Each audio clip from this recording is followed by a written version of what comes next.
very important meeting we're going to kick off here. It's our first building walkthrough. We're kind of eager to share the day in the life of our 3 and 4 year olds.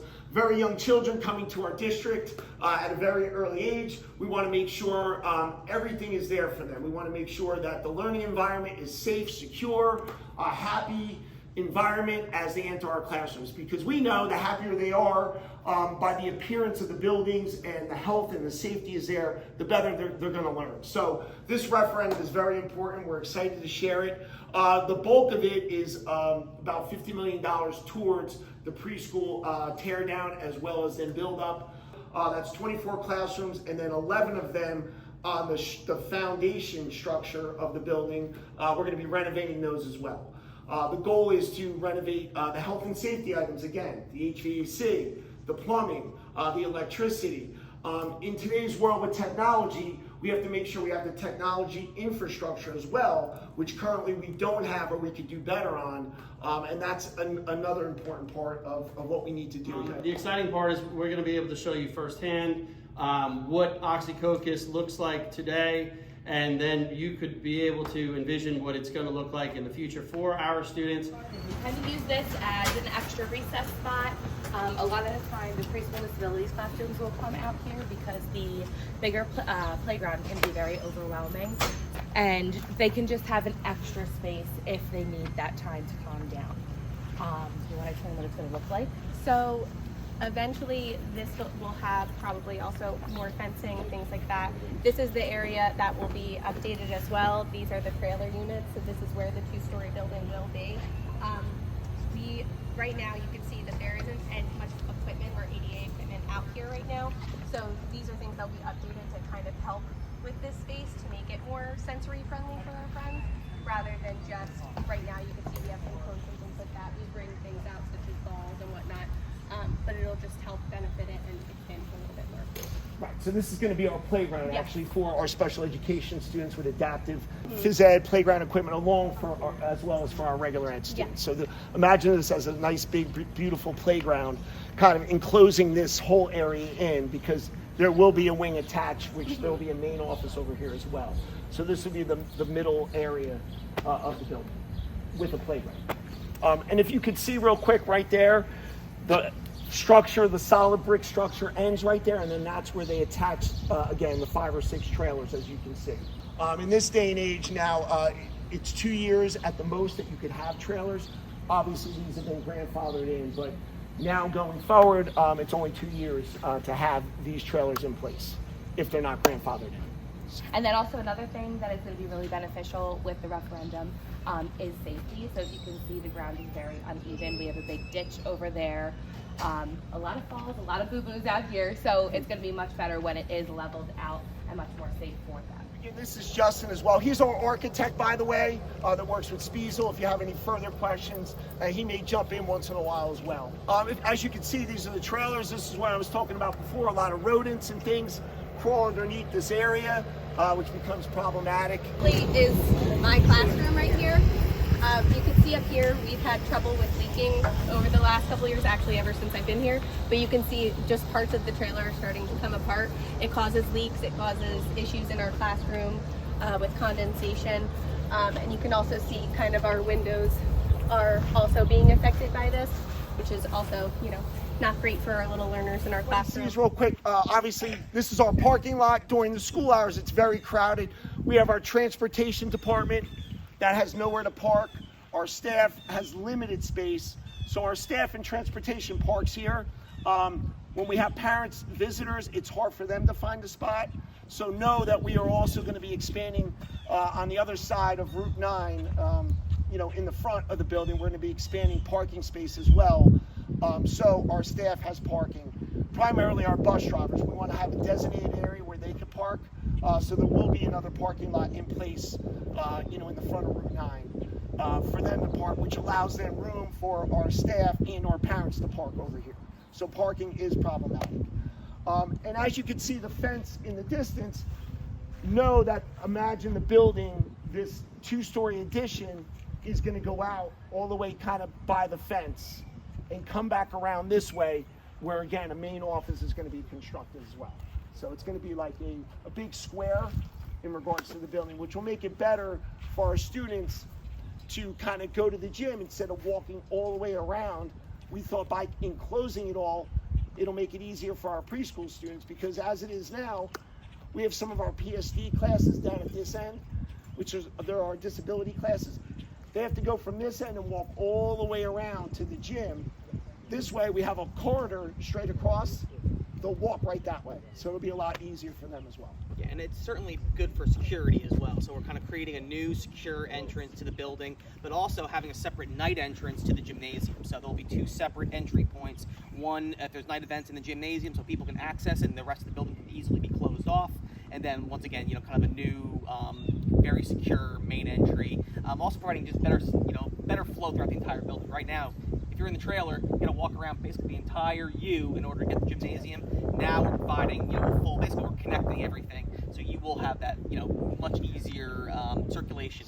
Canopy over the walkway too, so if it's raining, yeah, that's always it'll nice be a to little have a better. canopy for, for all the students getting out and unloading, and for the parents. I think that's important.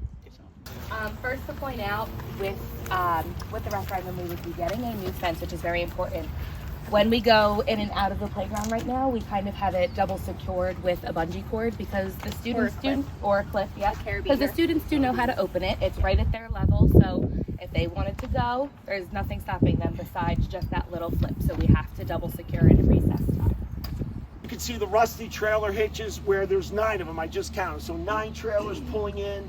They're all rusty, as well as, looking underneath, again, rodents and things getting underneath.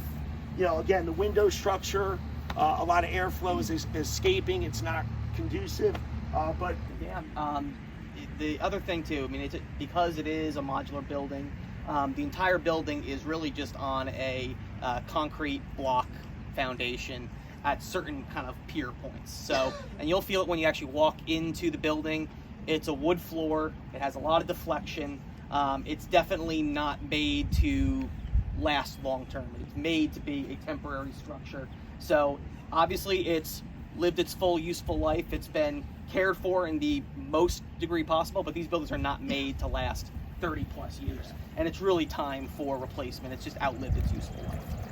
And again, when we apply for the preschool grants, which it's free for all of our residents, which is a great thing if you have 3 and 4 year olds, we have a universe that we could go to about 800 students. Right now we're about 400, but the state's saying, hey, if you have the infrastructure, you could house more students, which will benefit our families even more. So we want to make sure, we can go to that full 800 to get to that universe to serve more of our younger, newer families in the district. And in PLC, we have about 6 classrooms of preschool over there.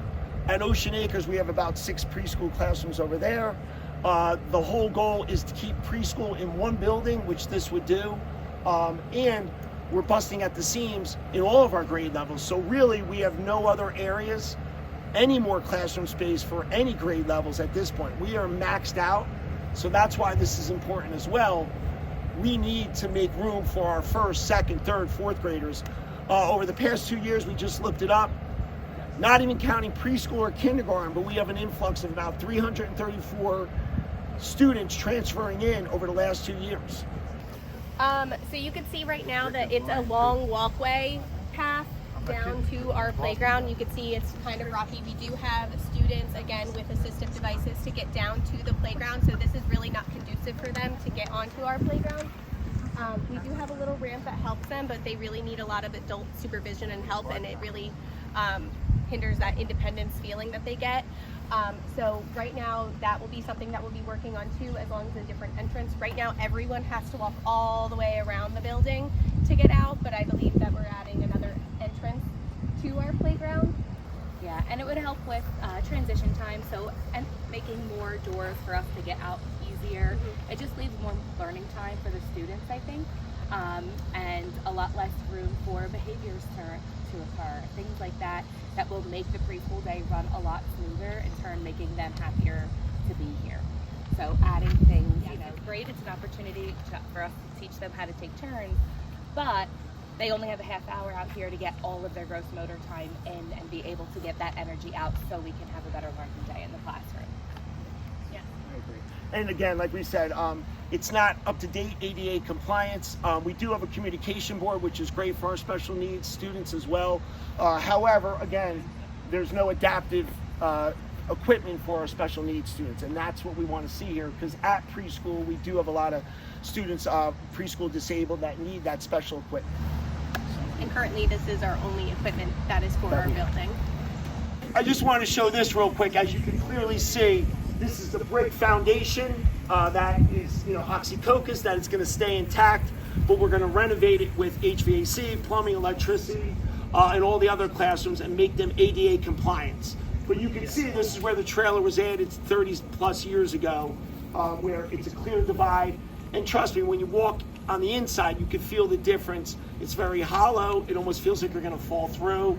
If you see, this is our ramp. It's small, but a lot of times our students are told not to touch this because they do get splinters. So 3 and 4 year olds on this isn't the most conducive. I think we could do better. Again, it sounds small, but there is a lot of splinters and things, and you guys probably vouch for that, right? Yeah, the less boo-boos, the better.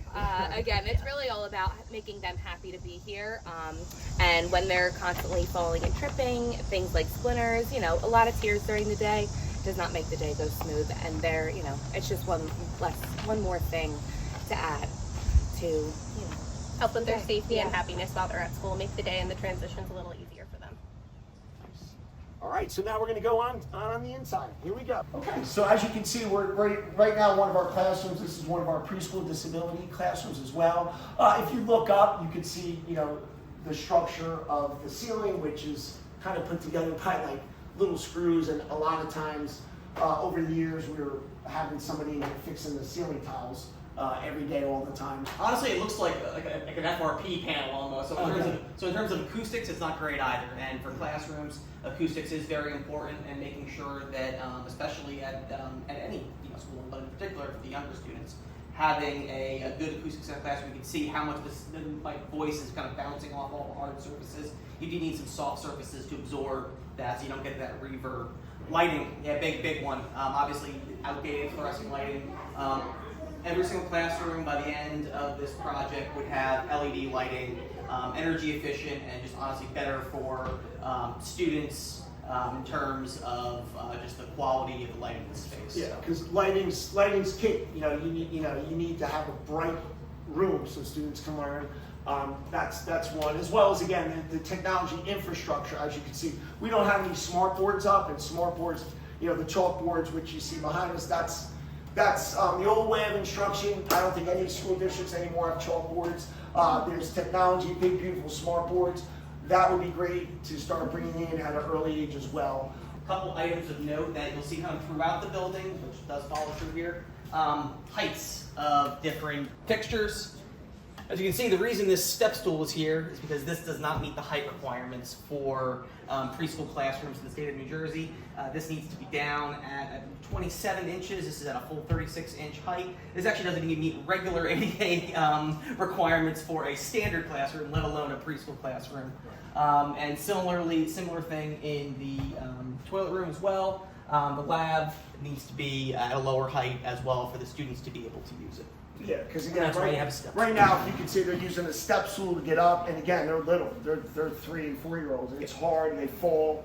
Right now, there's a curtain in there. It's not the best conditions, and like I said, a lot of times our plumbing backs up because it's a trailer, and then we're looped in plumbing, which is just a little problematic because again, it's a trailer.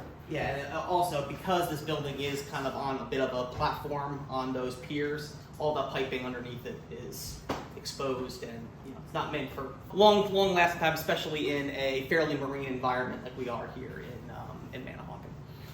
And then one last thing, the windows, as you can see, they're small trailer windows. It'd be nice to have nice, windows that are high efficient, keep the air and or heat in, as well as, you want to make it look nice for our preschool students. Your day in the life with the children, with the sinks, the bathroom. I'll let you guys.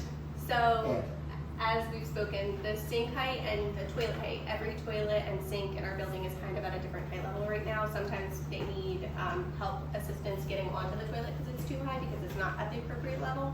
Same thing with the sinks. We see kids tumble and fall a lot. It really takes, again, we want to build that self-confidence for them and that sense of independence for them to gain these skills and really be happy learning these new skills. So kind of taking that away by having to assist them or them falling down when they're just trying to simply wash their hands really hinders their education and their learning at school. Again, we had talked about kind of the chalkboards. Some of the chalkboards work, some of them don't. You can't actually write on them anymore. We do have these whiteboards on wheels, but obviously, again, they're child level. So one of the biggest things that we have right now is all the students can't necessarily see because they're all about the same height, whereas in most of the other buildings, they're on the wall and they have a whiteboard so you can draw. The kids can practice drawing pictures and whatnot. But right now, they're on wheels, and we can't really, they're not really conducive to our classrooms. Yeah. Like these are little tiles. They're supposed to help in this classroom with kind of the acoustics of the room. However, they tend to sometimes, they can pop off, they can move. And we do have special ed students that have auditory, learning disabilities, and this doesn't help. So they try acoustically to patch something together, but you're only kind of piecemealing it together. Yes. We really need to come up with a permanent solution for them. And Justin from Spiesel, our architect, he's just going to explain about the HVAC system. Yeah, so one of the things that will be implemented as part of these upgrades will be putting in fully controllable HVAC units. So giving the district a full building automated control to be able to put things on occupied, unoccupied modes and increase efficiency. Right now, these type of units definitely are not suitable for a school environment, especially a district maintenance environment. You have 3 units in each one of these rooms. It's a lot to maintain, and then having new units that will have that ability to control, that is a substantial upgrade, and also will allow them to bring in the code required fresh air. That's a big thing. Code requires a certain amount of fresh air be brought in as part of the HVAC system in place. Right now, these likely are not doing that. So being able to do that, meet the modern mechanical code as well as energy codes. The windows themselves, these are single pane windows. In the winter, I've been in these rooms in the winter, you feel the cold coming through the space. It's very cold. The building envelope of this, if it has a R value of 5, I'd be surprised. It is very thin walled. The new building will meet all modern energy codes for both walls, roofs, window systems, any fenestrations, doors, and then of course the HVAC system that will be put in place. As you can see, this is kind of where the trailer is going to start to connect to the main building. And when you're walking through it, you can definitely feel the tiles are very uneven. They're coming up in some parts. We're lifting up here. At some points, it feels like if 2 people were to jump on the floor, they're going to go right through. At the wall, you can see some of the old heating elements, which isn't necessarily a problem for the little ones, but some of the taller ones, we can hit our heads on them. So luckily, we have some orange tape to help make it a little more The visible. adults kind of bang their head once. I'm non-code compliant. I'm a pretty short guy, and even that will take my head off. Hit your head. Yeah. This has to be at least 6'8" off of the finished floor in order to be considered compliant. So. Yeah. And like they said too, the floor, if you jump up and down, you can actually hear the difference. And you can see they tried to replace different tiles here, our custodial staff, but it's pretty hollow when you do that. And you'll feel the difference once you step over to the solid foundation. That's actually where it ends, right over there. Yeah. You'll feel the difference even in walking. And you'll see the difference in the floor. You can actually see where it meets here. You can see some of the sunlight poking in, but that's where the 2 buildings meet, our original and the trailer section. So this room does have a bathroom. As you can see, it is a lot smaller than the ones without the bathroom. If you come look in the bathroom, see I have a step stool, and this is my step stool. This is about how easily it moves, leads to a lot of tumbles with the students. They also need a lot of help getting up here to be able to stabilize themselves, because a 3-year-old coming in at the beginning of the year, that's still very low for them. See, as you can see, it's even hard and difficult, and there's a lot of balance. And You can see that in a lot of our rooms, the boards are against a certain wall. It's because we really don't have many outlets in any of our classrooms, really. They're really few and far between. I believe in my classroom there's maybe 3, and some are in the shelving, so you can't actually use them. So really the electrical in all of our classrooms really needs to be updated. Where the wood is bowing, I've had to have them reinforce this, but it moves. And they're little, they wanna hang on it, they wanna do whatever. There's also not enough hooks, not enough space for as many kids as we have in the classroom. And over here, this is a safety issue, having a sink with the wall here. That is a huge gap for children to maybe play hide and go seek or want to get out of your eye view for a minute. So that's also not ideal for a preschool classroom. You really want an open concept to where there is no hiding spots and places where they can be out of your sight. It's an ADA compliancy issue as well. So I mean that obviously that little tiny little corner, not ADA compliant to be able to do what you need to do in front. And as you exit our door, you'll see all of the handles in our buildings are also very different, as well as the doors are. The doors for students that have those fine motor skills that really aren't developed, having just a regular turn doorknob, a circular doorknob, rather than one that they can hook their hand around and push down, it really makes it difficult for those students. So having very similar doors all throughout our district and our building would really be beneficial to them.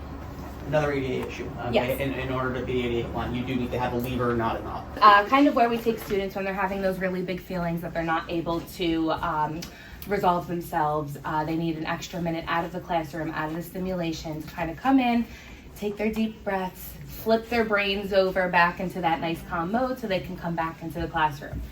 We have a swing here, but you can see there's saws on, and you can see up into the ceiling. So even though the swing holds, that's great, but you can see the little fuzzies where they're gonna start dropping down. Also, this is just very small. Like, you're in here, you feel kind of compact in here. That's not what we want.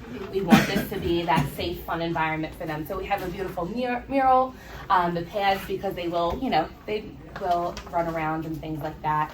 But we would like a more open, more welcoming space instead of this small box of a room that it really is for them to be able to work through those feelings that they're having. Yes, and due to the space as well, our PT and OT also comes into this room and facilitates students in this room, which again is really beneficial. However, again, spacing and the lack of space is really an issue in here.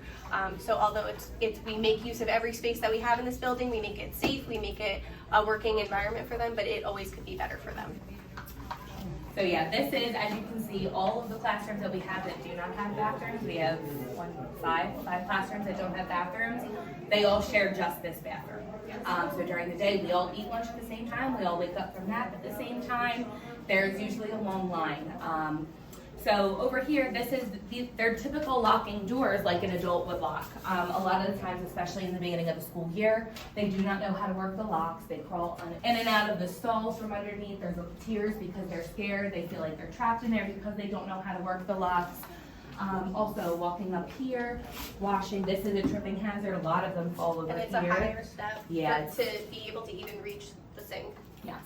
And on top of that, you have, a teacher in here changing a student, and typically, these students also will need the facilitation. So one adult in here and maybe a couple others for helping out the kids in the bathroom and the stalls. It gets very crowded at some parts of the day. So. And also this changing table has stairs, so when the stairs actually come out, there's really not much space for the students to get around to try to help with that changing. And also, if you can see here, it ends here. To get these, you really need an adult to try to help you come down and hand it off, get down safely, and throw it in the trash. Are all the rooms down there going to have changing inside the bathroom? Yes. So it's private? Okay. Yeah, so you don't have to walk around and share. Sometimes you would have another teacher just call and say, can I use your changing table because it's already taken? You have to think I if would you... let my kid be in public getting Yes. sun. It's Yeah. a private space. Yes, and that's the biggest thing is we want them to feel comfortable, and while they're being changed, we want them to be safe in their environment. So some of our rooms already do have the changing tables in them, as you've seen, but some, due to the space and us not having a bathroom, we don't have them. And some, you will see later on, some of the bathrooms are, you've seen a couple of the larger bathrooms. Some of the bathrooms are very much so you just walk in and it's a toilet and a sink, and it's very much so smaller. So in those instances, there's no space for a changing table. So that'll be updated too. And in those bathrooms, you gotta remember you have your storage, so all of diapers and wipes and clothes for the year and extra shoes and all of that is also housed in the bathroom, so it adds up pretty quickly. And when you don't have that storage, it ends up rippling over into other areas that, you know, aren't necessarily bathroom storage, so you're trying to find that and get the student and bring them in here. So it leads to a kind of hectic, especially when you're potty training, you want it to be calm and cool, collected for them, and not kind of a hectic situation. So in here, again, the lighting is completely different than some of the other rooms that you've gone into. Again, that will be updated as well. We have some exposed beams. If you look up at the top, you'll see some of these tiles that we've talked a little bit about before. These actually have the tendency to sometimes fall down or just barely start to fall down. So again, we try to replace them as much as we possibly can. If you go into this bathroom, again, we had talked about the different sizing of the bathrooms. Even as an adult, like, there's not much space here for you to come in. We do have a smaller toilet, but again, the sink is too high. You do need a stool for it, but again, there's not really that much space for that. And the paper towel holder is up here. There would be no room for a changing table. There's barely any storage in here as well. Yes, and again, the lighting, it's really not a welcoming environment for our little ones to come into and feel comfortable while using the restroom, especially while the door's closed. And again, they're not ADA compliant, obviously. We have a lot of special needs students, students in wheelchairs, walkers, all different types of things, and it really not conducive. Like Ashley said, she could barely fit through the door. So that's a big component. ADA compliance is really what we need to be doing as a district. Yes, and again, you'll see the door handles that are round, again, not ADA compliant. And once again, you know, this height right here, this is not even compliant from regular ADA compliance, let alone for students to say this is a very high countertop. Words are words, but when you visually see them, I think it's going to be very impactful. Thank you to our teachers and staff. We have many of them, our Board of Education members, administrators for being here as well, and Township people for coming. We really appreciate you coming.